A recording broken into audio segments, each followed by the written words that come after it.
all my new turning friends. Are you tired of turning holy bowls? Well, watch chapter 26 and I will show you the pathway to enlightenment. All you need to do is just sit there and take it in.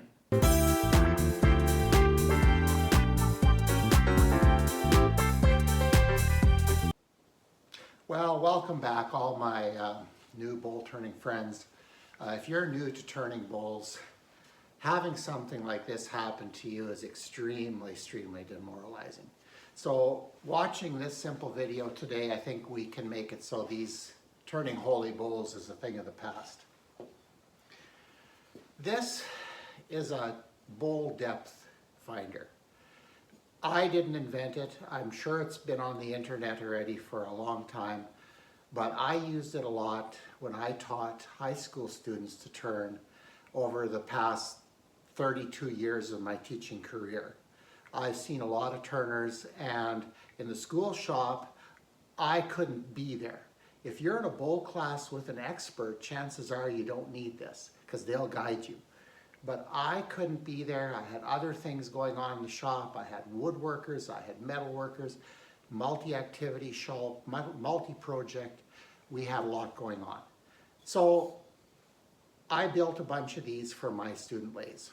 So all this is a piece of 1 by 1 or 1 inch, full 1 inch is good. I don't think this is quite, by about 12 inches long. And this is good if this is hardwood. In my particular example here, this is birch because birch is what we have here. I also used a 1 inch 3/8 bolt. Okay, this is 3/8 16 thread. Okay, so you need to know that so you can match a tap to your bolt. So you would thread this hole. That's what pinches your depth, your dowel. Your dowel, I think this is 5/16 dollarama dowel, so you need to drill another hole in the center that accepts your dowel, and the hole for your adjuster needs to be perpendicular to it. So that's all there's to it. It's a very simple tool. You could probably make this with scraps around your shop. It would cost you nothing. And when you know how to use this, your days of turning holy bowls are over.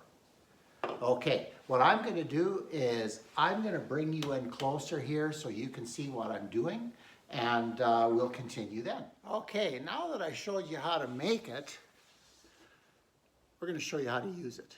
So I'm going to be out of the picture for this, but that's okay. You don't need to see my face, you just need to hear me. So let's say you're in a bowl, or you're turning a bowl out in your garage by yourself. You've been watching the internet and all that stuff. You'd really like to take a nice bowl into the house for your significant other, and you don't want to go through the bottom. So, okay, you've turned the outside of the bowl. I'm not going to go into bowl turning today too much because I'd like this to be a short video. So I'm just going to chuck this in here gently for now.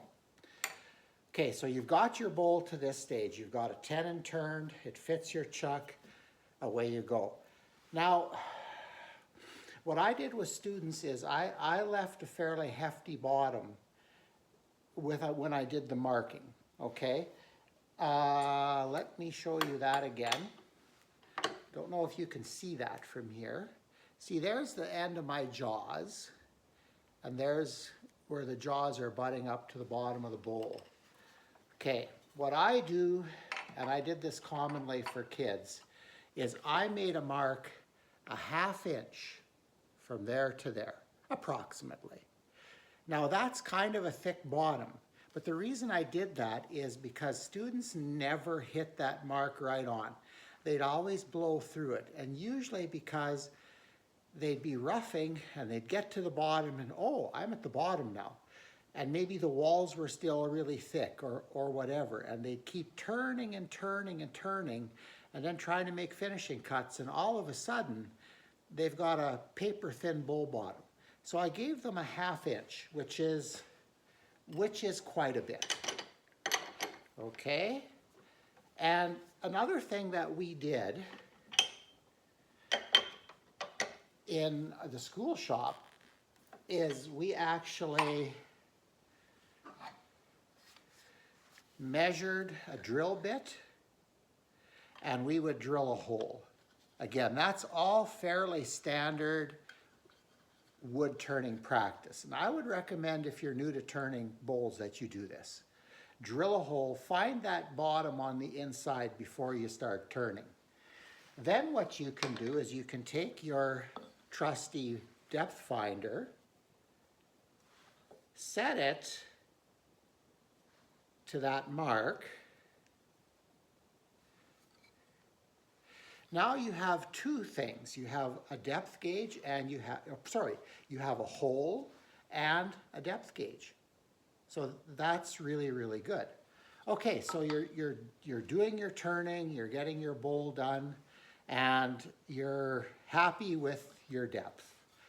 Okay, then what you need to do is take your bowl out of the chuck, and the last step, at least for turning a bowl this way, some of you may grip, oh, that's a little sticky.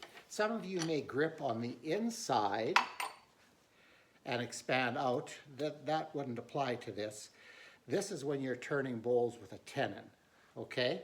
So then what you would do is actually, that first mark you did, I would get rid of it.